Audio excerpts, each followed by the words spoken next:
Whispers in the wallsit had always been the house on the hill, the one that no one dared approach. Legend had it that the house had been abandoned for decades.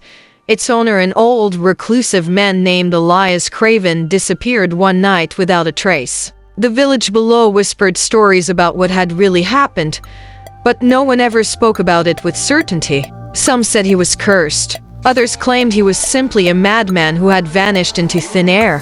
When Laura moved to the small village, she had no idea about the house on the hill.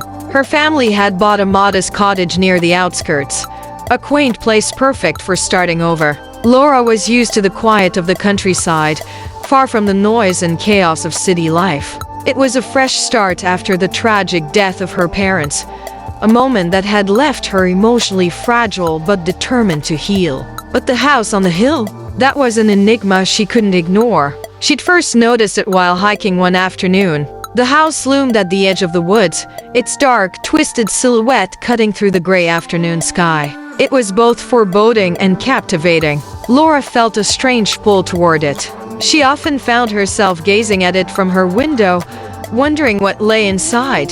The house had long since deteriorated, its windows shattered and roof caved in. There was something about it, though, that seemed alive. The air around it was thick, heavy with a presence she couldn't explain. "Don't go near it," the old woman at the village shop had warned her when she asked about it one day. "It's cursed, that house. People disappear when they go up there. Nothing good comes of it." Laura had smiled politely and dismissed the old woman's warnings as mere superstition. She wasn't the type to believe in curses. But still, the house gnawed at her curiosity. It was as though the house was calling to her, urging her to uncover its secrets. It was on a cold, stormy night, weeks later, when Laura made the decision to explore. The wind howled through the trees, and the rain lashed against the windows as she packed a bag with a flashlight, her phone, and a bottle of water. She didn't tell anyone where she was going. There was something thrilling about sneaking out to explore an old mystery,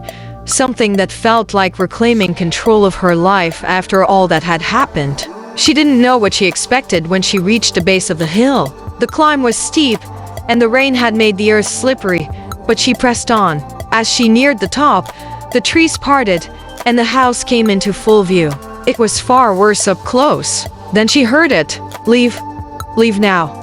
Leave before it's too late." The hill was empty. The house was back. It stood as it always had, dark and foreboding. The shadows whispered in the wind, and somewhere in the distance, Laura swore she heard the soft rasp of a voice calling her name.